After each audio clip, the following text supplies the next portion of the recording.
Okay, you ready? Yes. All Tell right. me when you're. Yep, we're all set. Good afternoon, everyone. This is Tina Cardarelli, the State Breastfeeding Coordinator, and I want to welcome you to this month's coalition call. The focus of this month is community, and I am very excited to have somebody whose work I admire a lot, Dr. Paula Schreck, as our speaker today. Dr. Schreck is a pediatrician and an IBCLC. She attended the University of Michigan Medical School, and she completed her pediatric residency at the University of California, San Diego in 1994, where she stayed on to teach on the clinical faculty there before returning to Detroit in 1997, where she became the medical director of the breastfeeding support services at St. John's Hospital in 2004. In 2008, she created the St. John Outpatient Breastfeeding Clinic, and this is the first physician-led breastfeeding clinic in the state of Michigan.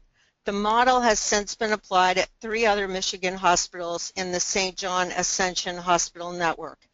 She is the co-author and medical director of the St. John Mother Nurture Project, and this is a W.K. Kellogg Foundation supported initiative and far-reaching breastfeeding initiative that spans her urban hospital and the surrounding community of Detroit. She is also the medical director and co-creator of the Mother Nurture Lactation College, and this is a unique lactation consulting training program for minority women. In 2012, she was named breastfeeding coordinator for the 6-hospital St. John Providence Health System. As part of her system duties, she serves as physician lead for 3 of these hospitals. She served as physician lead for 3 of these hospitals in the Best Fed Beginnings National Collaborative. She served as the physician leader for the Empower Initiative in 2005 and has since transitioned to the Carolina Global Breastfeeding Institute as an associate.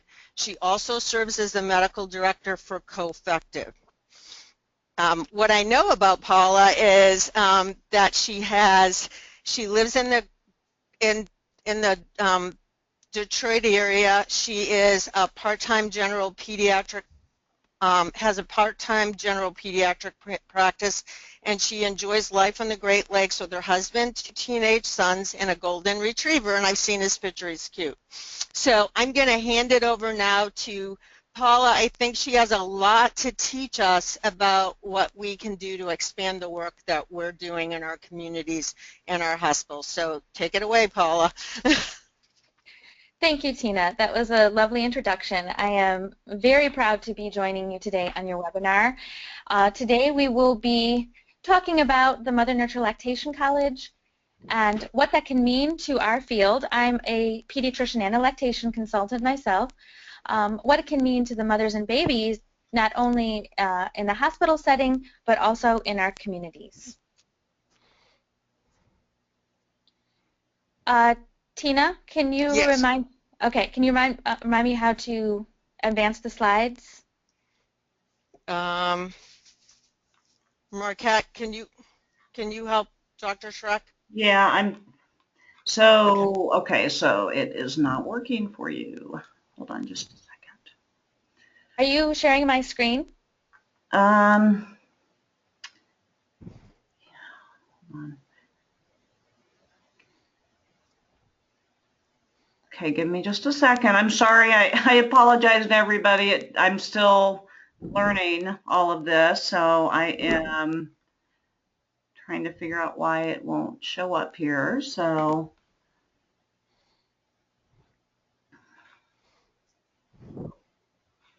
okay.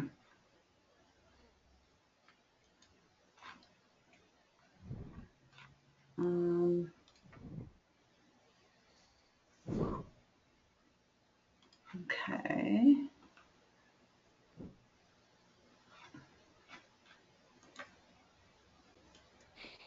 I think this is not the,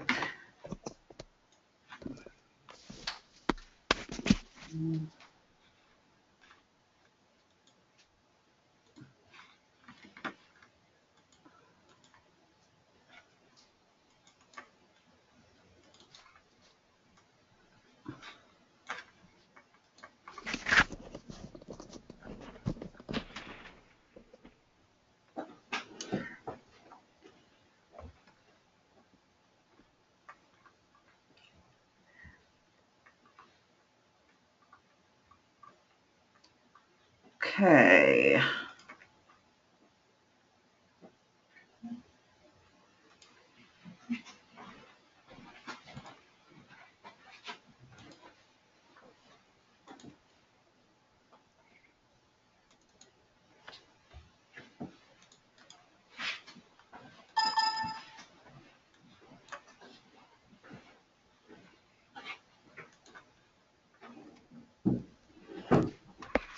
All right, Paula, I'm sorry about this. I'm just pulling up what you sent me since Yes. I can't get it to share your screen. So I'm trying to find the PowerPoint that you sent.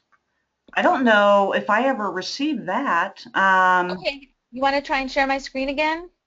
Well, it's for some reason it won't. I don't know. I haven't had this it seems like every webinar there's a new trick to it, and for some reason it's not working. So would you mind sending me the PowerPoint? I don't think I ever received that. Okay, I'm sharing you a Dropbox link.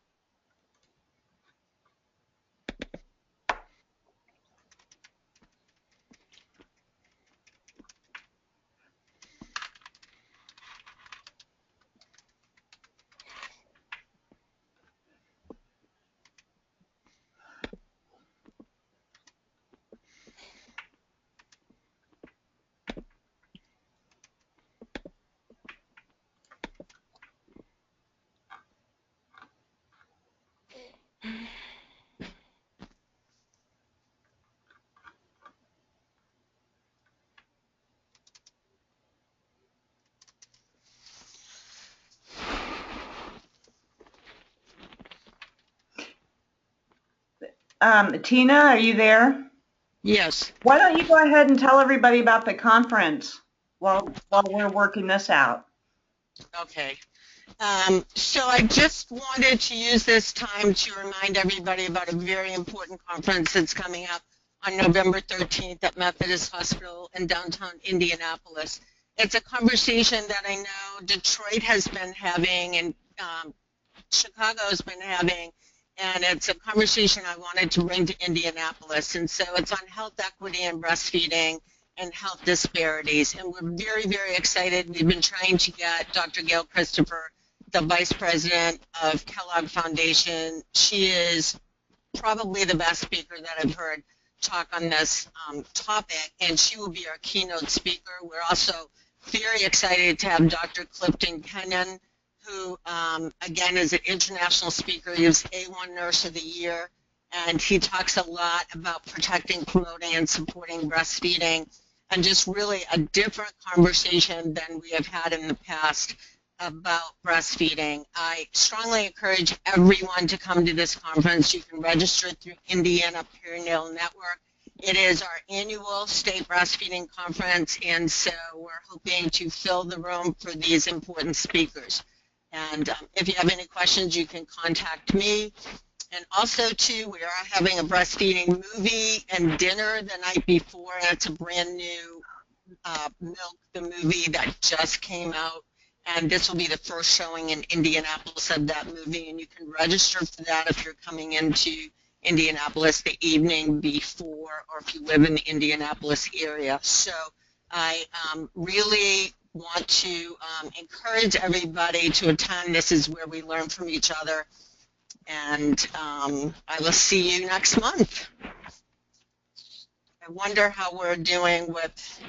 Well, I haven't gotten anything yet, so. I just sent it. In the meantime, you can try and share my screen again, I guess. Well, yeah. Do you want to just, it probably messed you up, Paula, but a little bit, but just to begin talking about your project and... Sure. Okay.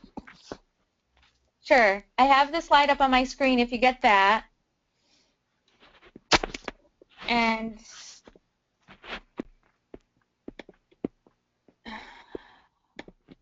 okay.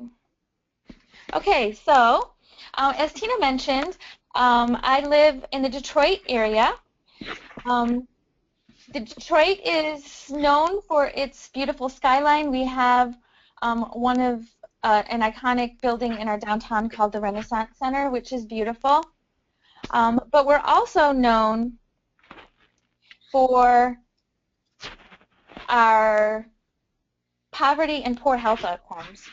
Our city has an infant mortality rate of 15 deaths per 1,000 births, with 57.3% of children living below the poverty line. There are some neighborhoods in Detroit that have an infant mortality rate of over 30 per 1,000 births.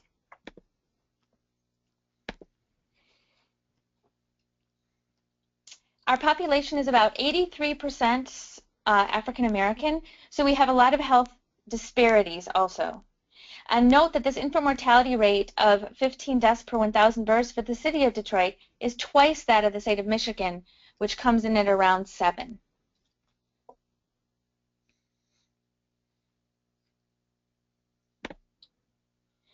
Let's zoom in onto my home hospital,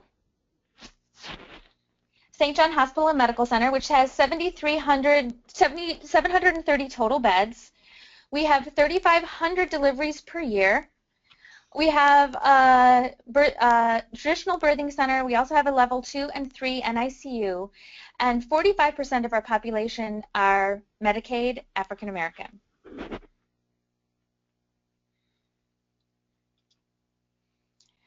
Let's zoom in further to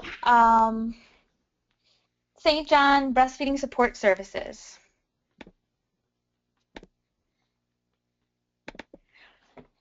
I became the medical director of Breastfeeding Support Services in 2004. At that time, our breastfeeding initiation rate was about 55%. I felt this could be improved upon. At the time, we had 2 lactation consultants, and we built up our inpatient lactation service to a total of 7 lactation consultants with 6-day-a-week coverage and night coverage. So we have a pretty robust inpatient service.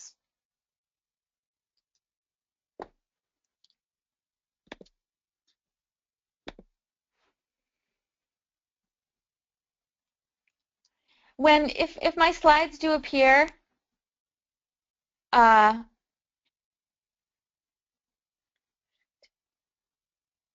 God, hello?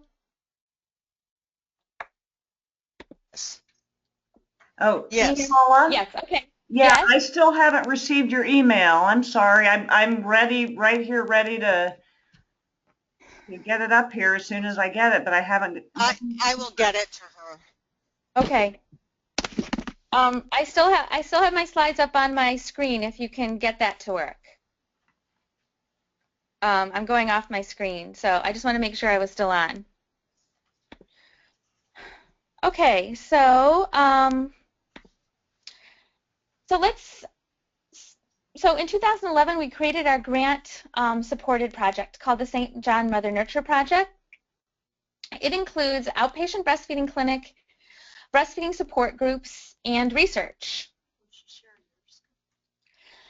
Our outpatient breastfeeding clinic is a physician-led clinic.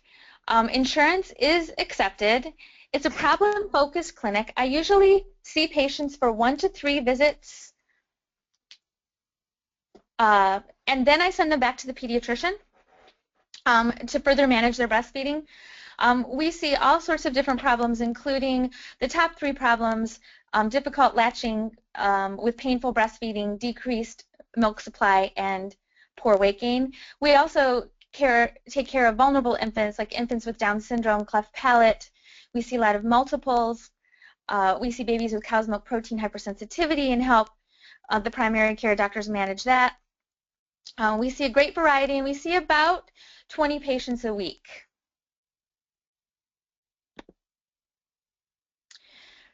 The Mother Nurture Club is our support group. It is a big part of our grant-supported program. We have support group twice a week, and we see about we have about 15 to 20 mothers in each group, and we have about 2 to 3 new mothers a week on average.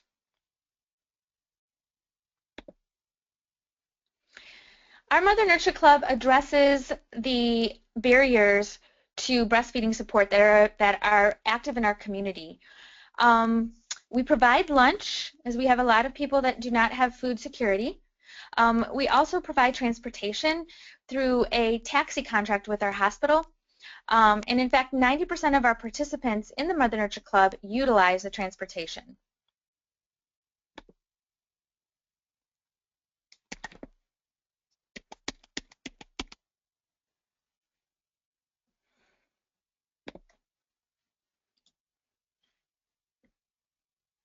Let's see.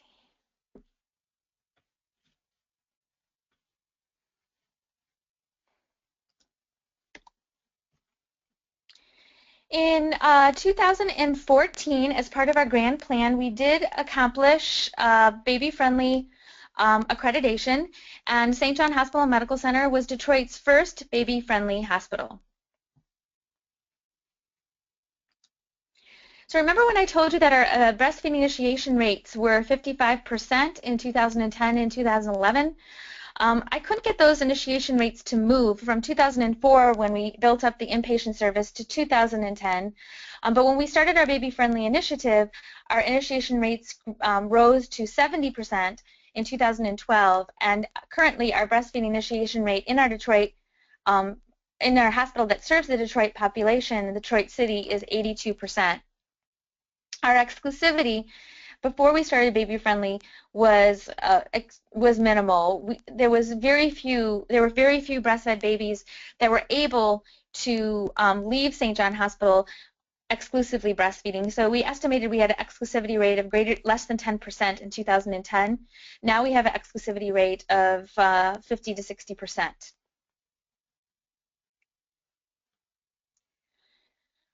We practice to address our racial and social gaps in our breastfeeding outcomes. We work very hard to improve our cultural competency, particularly in our resident OB clinic that serves our most vulnerable population. There we developed a peer program to deliver baby-friendly education. And in addition, we use pictures and posters with popular cultural themes that help to increase our breastfeeding initiation rates in this population. We have a poster that is like a Las Vegas sign that says whatever happens in the room stays in the room. And that's very popular. That is to teach the benefits of rooming in. We also use, in the fall, we use a football theme. We have a poster that says reach your breastfeeding goals, know your position. It has a picture of a dad holding a baby on a football. And this on the poster outlines the benefits of proper position and latch, making sure that the moms understand that education about position and latch is important before the baby is even born. As far as our research, we researched our study population was the population that sought their care at the outpatient breastfeeding clinic. This population serves the most vulnerable of our population, as I mentioned. They have a Medicaid rate of 80 to 90%, and with the African American demographic being at about 90%. Their breastfeeding initiation rate prior to our prenatal education that is peer delivered was at about 40%. After initiating prenatal education in a peer-delivered model, we've achieved an almost 70% breastfeeding initiation rate in the outpatient breastfeeding clinic population.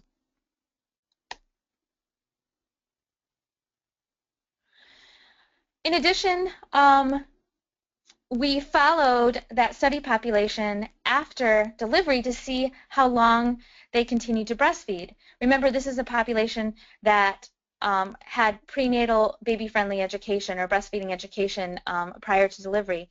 And we found that there was really no rise in breastfeeding continuation rate despite the fact that they had had prenatal education on breastfeeding.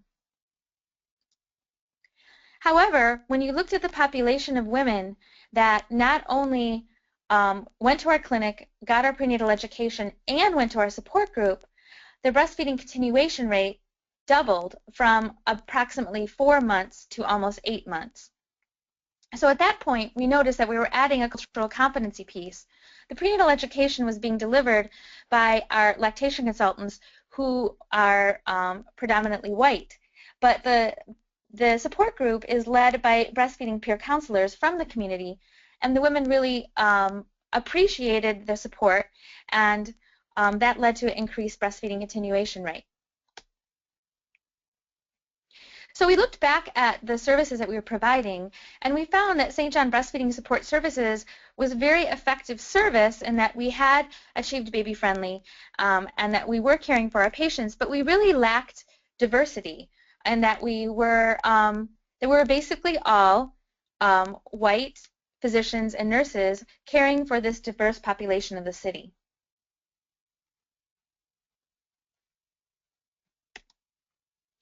Any update on the slides?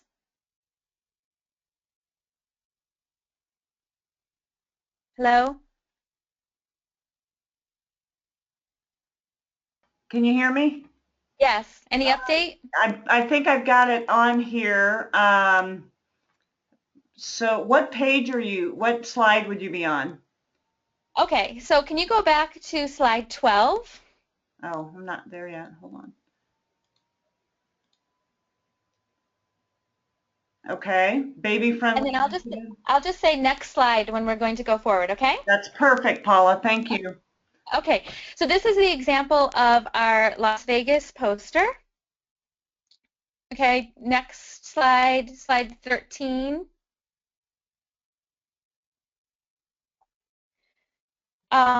This is a picture of the football poster. Slide 14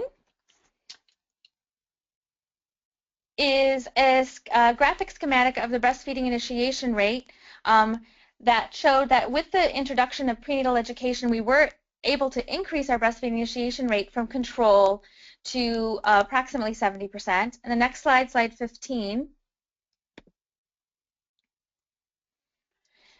This shows that although we were doing prenatal education, we did not increase continuation. And then finally, slide 16. This is when we added cultural competency and found that if mothers attended the prenatal support groups, we were able to double their continuation rate to almost 8 months. Next slide.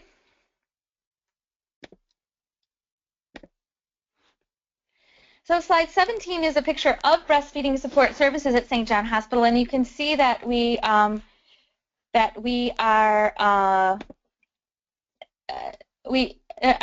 a very diverse population. Slide 18.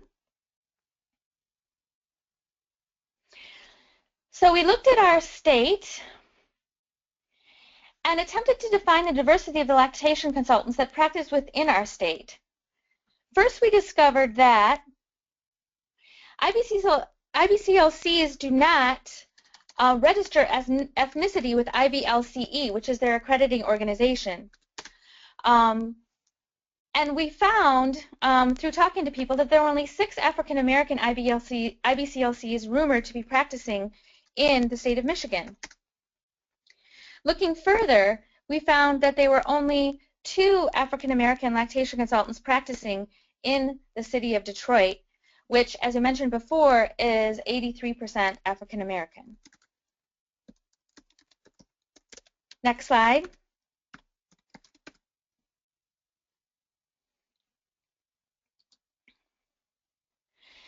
We also looked at the CDC breastfeeding report card to see if they had any perspective, and they did, in fact, mention and list the density of IBCLCs as a process indicator for breastfeeding success.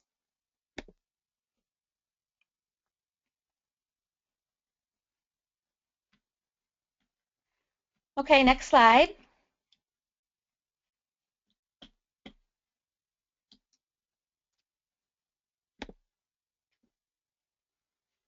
see.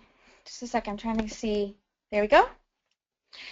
Okay, so this is from the CDC breastfeeding report card. You can see that states that are very high performing, like New Hampshire, which has the highest MPINK score, has a density of IBCLCs at 7.63 per 1,000 births. Indiana, your state, the state that is hosting the webinar, has a density of 4.71, but Michigan was ranked quite low at a density of IBCLCs of 2.79. Okay, next slide. When you express this as a percentage of the IBCLC workforce in Detroit, you can see that only less than 10% of the lactation consultants in Detroit express the diversity of the city. Next slide. So we decided to create the Mother Nurture Lactation College using the resources of St. John Hospital.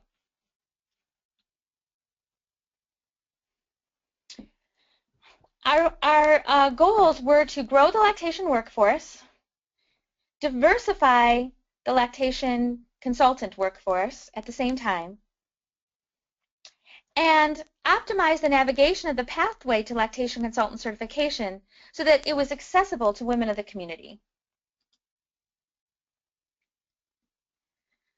So what we learned as a baby-friendly hospital is that we turned to our community to best serve our community. So we called upon one of our closest partners, the Black Mothers Breastfeeding Association, to help us develop this Mother Nurture Lactation College. We had similar goals. We shared a similar target population. We're in the same city, and we both had an interest in education, particularly in the city of Detroit. Next. We both brought unique approaches to the table. Our approach from the hospital was really based on resource sharing. We always made sure that everything we did was evidence-based, and we're also interested in curriculum development and teaching. Whereas Black Mothers Breastfeeding Association brought to the table validity, a credibility. It also brought its model of a mother-led education, which allowed us to be more approachable and also taught us how to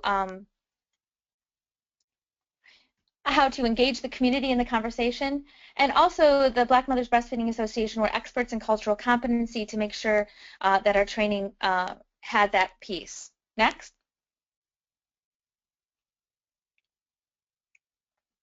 So we had many barriers to overcome, and there's lots of long-standing roadblocks to navigating the road to IBCLC certification. Most minority women in Detroit who are interested in a career as an IBCLC find the path usually leads to a closed door. For example, the mentorship hours that are required are hard to find if not already working on a birthing center. The educational requirements are very limiting. The cost of applying even for the test is high, and the certification test is quite difficult.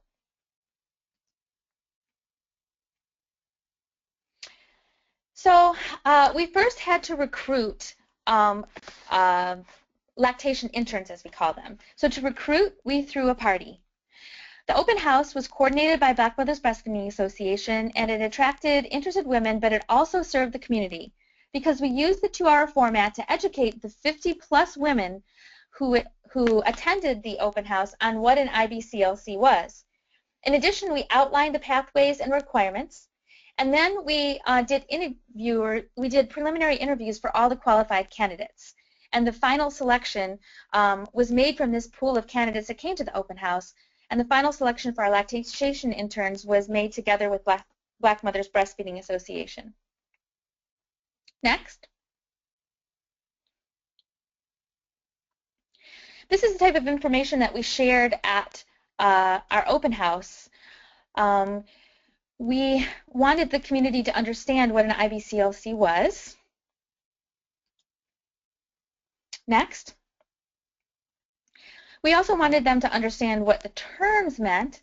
So we defined, the difference between IBLCE and IBCLC. We also went into different levels of lactation care, including clinical lactation educators and specialists and peer counselors, so that everyone could understand all the different roles over all the different types of lactation support. Next.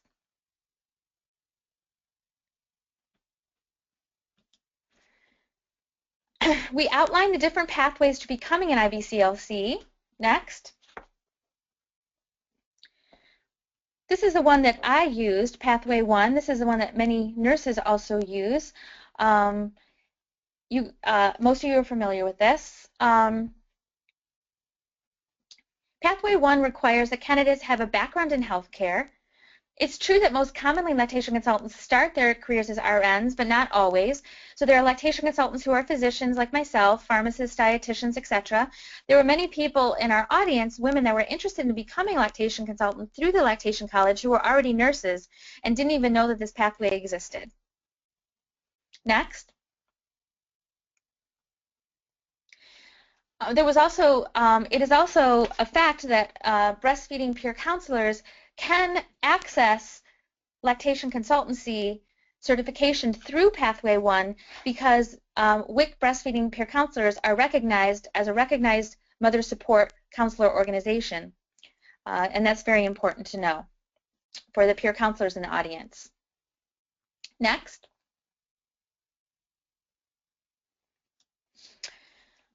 During the open house, we went through the additional Pathway 1 requirements, which are actually required for all 3 pathways, which include the 14 health science courses, 90 hours of lactation-specific education, and 1,000 hours of lactation-specific clinical experience in Pathway 1. We contrast this to Pathway 2, which is only accessible through an academic program in human lactation and breastfeeding, and there's not that many in the country. There's one in San Diego, one in North Carolina. There's some in development. But finally, next slide, we come to Pathway 3, which is the pathway that the Mother Nurture Lactation College uses. Pathway 3 requires that the candidate complete the 14 required health science education courses that were outlined that I previously mentioned in Pathway 1. Pathway 3 also requires 90 hours of lactation-specific education, but it requires 500 hours of lactation mentorship, which is specified as being done one-to-one with a certified lactation consultant, where the candidate is providing direct support to mother and baby dyads and is being mentored by the certified lactation consultant. This mentorship period can be preceded by a period of observation where the lactation consultant candidate observes the certified lactation consultant in her work. And the length of time of the observational period is under the discretion of the mentor. Next.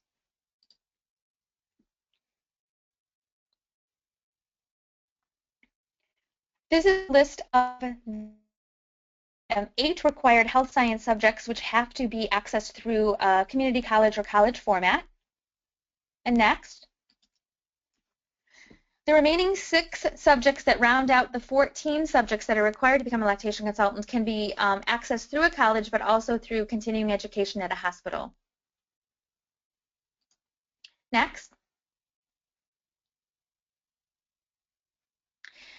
We emphasized that the candidates needed to be highly motivated because this was an intensive program. They needed to be committed to learning more about breastfeeding, and they needed to be willing to be an educator and to share this with mothers and families. And they needed to be committed to the community, to our community of Detroit. Next. Now I'm going to go through the different roles that each of the players play when we as we run the Mother Nurture Lactation College. First, we're going to talk about the hospital role. So like I said, we use Pathway 3, and we provide the mentorship hours one-on-one mentorship with a certified lactation consultant, and we also provide the observational hours. And the observational hours are also very important because a lot of our lactation interns have never had any hospital experience. This is a picture of one of our interns, Stacy, and our lactation consultant mentor, Colleen. Next. Next slide.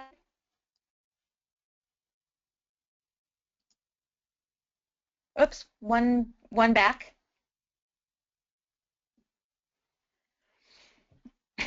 This is a picture of one of our current lactation interns, Lindsay. Our mentorship hours are gained through working on the birthing center, in the outpatient breastfeeding clinic that I mentioned previously, in our OB prenatal clinic doing the prenatal education. We also have the lactation interns work in the support group occasionally. They also, accompanied by a lactation consultant, go to Black Mothers Breastfeeding Association and work in the support groups there. Next. We also have them go to the neonatal intensive care unit and special care. Next. So this is a schematic of the lactation workflow. You can see that this is the total number of hours for our first lactation intern, Stacy. She accrued about 150 hours of observation, about 900 hours of mentorship, and about 400 hours of alternative activities, which included SERPs and study time and activities that were off-site. You can see that the mentorship hours begin at the discretion of the lactation mentor, and the mentorship hours do exceed the 500 hours because we did not feel that was adequate experience to not only become a highly qualified lactation consultant, but also pass the test. Next slide. We also have a lot of scholarly activities within the Lactation College. We have weekly lectures which total 68 SERPs by the time that they've all been completed. So the lactation interns stay with us for a little over a year. The lectures and the clinical content follows the IBLCE detailed content outline and the clinical competencies and is divided into 12 modules. We do about 4 weeks per module. Next. Here are some of the didactic topics. The didactic topics are taught in a lecture format, and they are at a level which meets the lactation intern where they start. Next.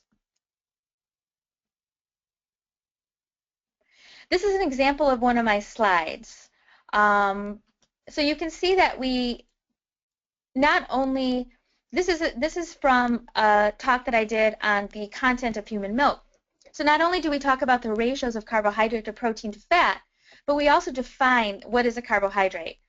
And we show a carbohydrate, a picture of a carbohydrate, so that there's real understanding of these terms, assuming that some of these women, although they did learn this in basic science in high school and their college courses, may have not had exposure to this content for several years.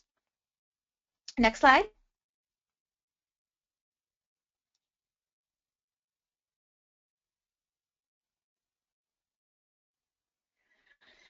So before I get to this type of slide, this is an example slide from my anatomy lecture talking about the blood supply to the breast. We go through this slide. Okay, advance the slide, please. Where we actually talk in more basic terms about the circulatory system, define veins and arteries, so that when I talk about the fact that the internal mammary artery is the major blood supply to the breast, that there's an understanding of what that means. So we really provide some basic science education in addition to lactation-specific education.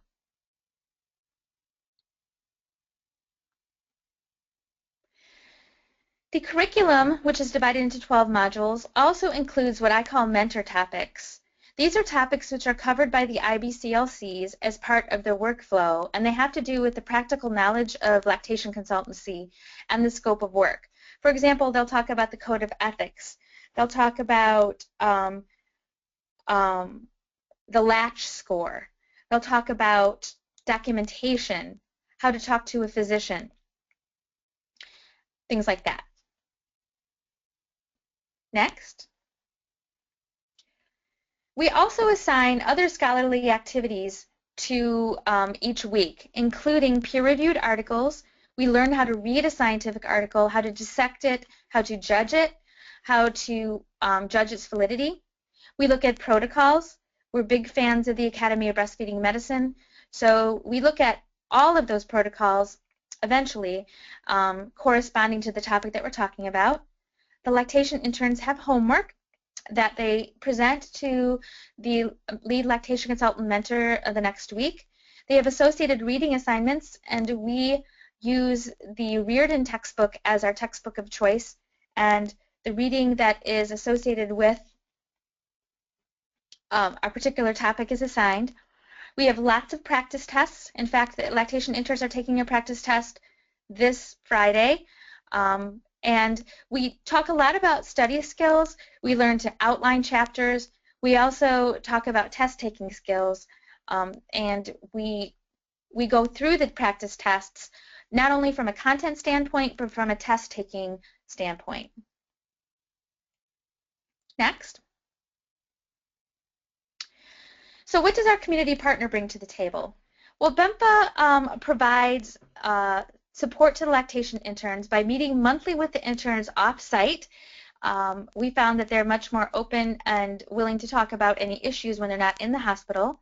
They provide support and counseling to address any social stressors. They act as an advocate and a go-between if needed. They provide community experience. This is one of our lactation interns, Toria, working at a lactation fair representing Black Mothers Breastfeeding Association and the Lactation College. And they also assist with job search. Next. We've had our first graduate from the Mother Nurture Lactation College in 2014. Stacey Davis successfully passed the IBLCE test and became a lactation consultant in October 2014. She was originally employed at St. John Providence Health System and now works as a program director for Black Mothers Breastfeeding Association. Next. So we have had some challenges. Number one, our community partner, Black Mothers Breastfeeding Association, had to adapt and work within the human resource restraints of St. John Providence, which is part of Ascension Health System. We're an affirmative action institution, and there's lots of rules and regulations. Hiring someone that we interview together and choose together in that format is not easy. The peers had to transition to the hospital setting and hierarchy of the lactation consultants and the nurses on the floor, which took some getting used to. The test taking initially caused great anxiety with lactation interns. That's why we do so many practice tests. And then the lactation interns had to be accepted by the staff as a genuine part of the lactation team. Next. We have expanded our model to other sites. We successfully trained a Chaldean woman to become a lactation consultant at our Macomb hospital setting. It's about 10 miles from our Detroit hospital and serves a Chaldean and Arab American refugee population, which is growing rapidly because of the unsettled Middle East. We also have expanded to a third location in our health system with 2 interns at our Southfield location, which is about 20 miles away. And we have submitted a grant for a remote model where we are going to support a lactation intern on the other side of the state in Kalamazoo, Michigan, at Borges Hospital, which is part of the Ascension Health System. We're starting a remote model within our own health system. And the partnership that I'm very excited about is our recent partnership with WIC. The state of Michigan WIC is very progressive when it comes to breastfeeding, and they have recently required that by 2017, every WIC office have an IBC IBCLC employed. So it really increases the demand for community-based lactation consultants in our state. So through the support of the Kellogg Foundation, the state of Michigan WIC has launched a pilot, and they're using our lactation college, our hospital setting, and our overall structure to train 3 peer counselors to become lactation consultants and take them through that transition. And so we have 3 lactation interns that are currently within the lactation college. Next.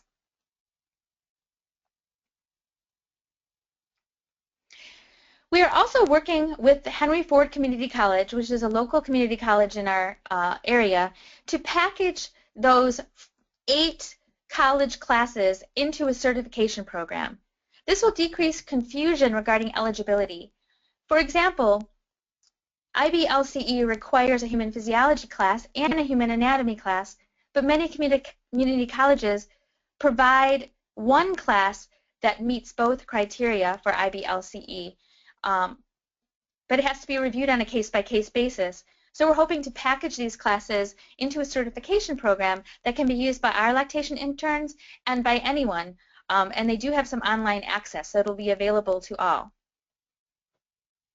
Next. So this is our current lactation consultant class with our 3 WIC interns, 1 of the interns from Southfield, and our 2 current interns who are doing mentorship at our Detroit location. When we started the Lactation College, the didactic lectures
Muted.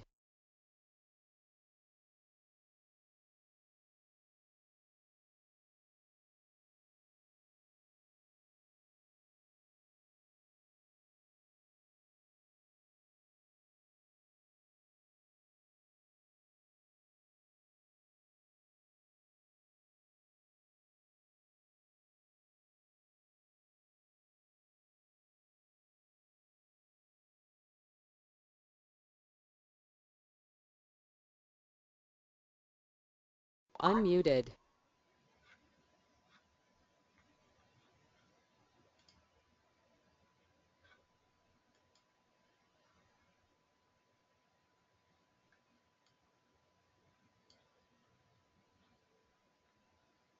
Can you hear me?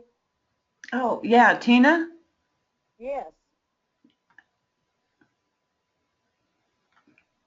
Dr. Schreck, are you still there? I lost all, I lost everything for a minute.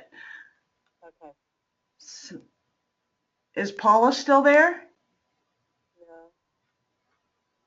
No. Well, we had some sound difficulties, so I will wrap up the webinar. I am sorry I can't thank Dr. Schreck in person. She did a wonderful job. I think that this is an amazingly progressive work to reduce health disparities, and this is the conversation we're very much trying to get started in our state. So we will end this call a few minutes early, and I really hope to see everyone on November 13th at our breastfeeding conference. And thank you for your patience with the technical difficulties that we had today. Thanks again. Goodbye, everyone.